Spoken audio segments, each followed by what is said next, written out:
In 2018,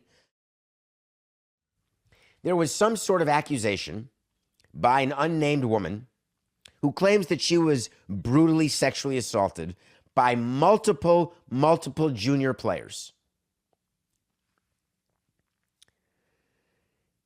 It was a big enough story that sponsors of Hockey Canada, funders of Hockey Canada, like Bauer, a company you may never have heard of, that is a huge hockey equipment company. Nike, you may not have heard of it. They do footwear. They used to be involved with someone like a Tiger Woods. Pulled their support of Hockey Canada because their view was that the behavior was unacceptable. The oversight was unacceptable. Like with many other things that happen, like genocides across the continent, we look at it, we think about it, we get upset about it, and then it keeps happening, and we move on with our lives. Not many of you or me gave thought to Hockey Canada until recently. Something strange happened in the NHL. And all of a sudden, five players from Canada's 2018 World Junior team, who they were on the road, and then this assault happened, and this assault was completely covered up, swept under the rug. There was a settlement done. The woman sued, the girl sued, and it was totally settled. That's it. Hush money. What do you think, Trump invented it? It's been going on forever. Think Vince McMahon invented it? So hush money's paid. Everything's done. Thank God we don't have to think about it. And in the meantime, what Hockey Canada is going to do is they're going to go into rehab. When organizations go into rehab, when people go into rehab, it's easy. You get caught cheating, you're in sex rehab. You get caught with a DUI, you're in alcohol rehab. You get caught with a needle and you're not dead, you're in drug rehab. Easy peasy.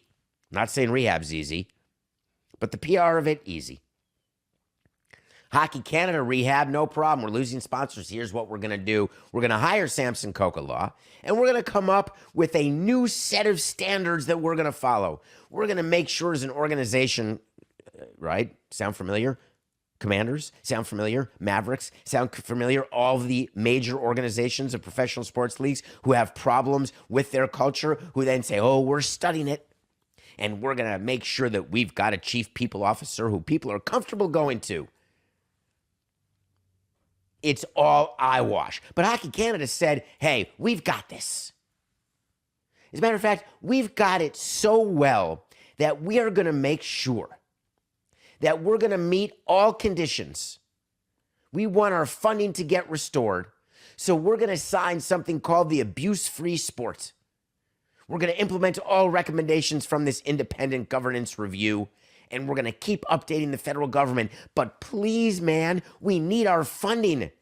And of course, the provincial and the federal government in Canada says, hey, Hockey Canada, hey, we can't let it die. We just have to say, hey, they're better. It's all better. We're good. Bauer back, Nike back, all those companies after January 6th. We will not support the politicians who participated in the insurrection. All right. Everyone forgot about it. February 7th comes along. We're back, baby. We got to give money to these politicians because we've got lobbying issues on the Hill. This is not just North America. This is not just Canada. This is not just Africa. This is the way of the world. This is the business of politics. So Hockey Canada gets its funding back. Everything's coming up roses. Until a little town called London, Ontario. If you've never been there, you should go there. I love it there. Police in London, Ontario decided, you know what? We're going to launch a little investigation into what happened in 2018. Something doesn't seem right. This case got settled. There's this woman here who claims that she got absolutely assaulted by multiple players. London, Ontario launches an investigation in 2022. All right? I wonder what that investigation is going to lead to. Then some weird stuff happens in the NHL. Very weird. 2 members of the New Jersey Devils disappear, 1 member of the Flyers and 1 member of the Flames. If you're a fan of the Flyers, Carter Hart, gone. How about Dylan Dubé, the Calgary Flames? Gone. All of them together, but separately with different reasons. What a strange thing for a player to be granted indefinite leave right around the time that there's an investigation going on in London, Ontario. And wouldn't you know it? Do you know what the Calgary Flames did? They put Dubé on leave, their player, and they said he's got mental health issues. How dare you? How dare you say that he's got mental health issues, trying to cover up the fact that he is involved purportedly in a sexual assault? There are people with real mental health issues.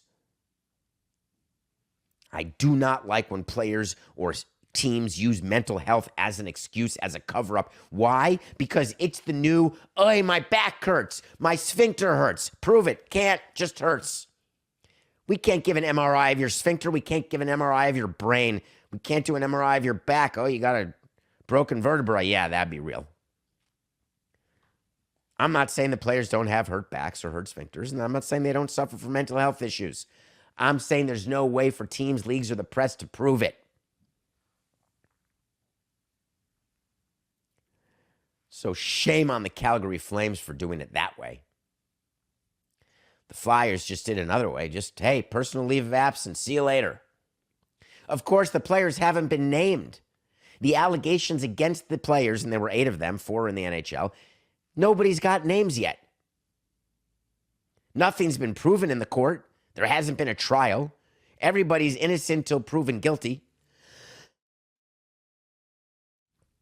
But yet the NHL and the teams said they'd heard enough to get those players out of there. What kind of limb am I on in your mind? Is it shaky? After listening to all these years of nothing personal, have you started to believe that coincidences don't just happen? 4 people from the NHL disappear. They were all on the same Canada junior national team. Yet they had nothing to do with it. It just so happens that those 4 players at the same time, the allegations in London, Ontario, for a case that they thought they had gotten rid of, coincidentally, they needed some personal time. It's almost the definition of horse hockey.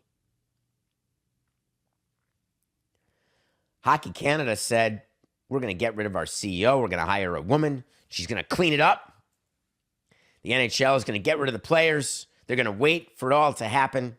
Gary Bettman, the commissioner of the NHL, he says, hey, this is very bad. We went through this with the Blackhawks. We keep going through all this abuse that's going on with junior players. They're being abused, then they're abusing, there's sexual assault, there's rape, whatever there is. This is terrible. We want families to have their kids playing hockey. We need hockey fans. We need more broadcast revenue. I want to be the NBA so badly I can taste it. Here's what we're going to do. Let's release something today to get some of them Mormons excited. Is that unbelievable that yesterday the NHL had released a huge packet by the owner of the Utah Jazz about expansion of the NHL in Utah?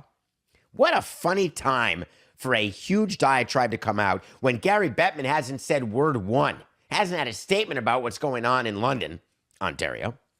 But boy, was he happy to tell you what a great market Utah is.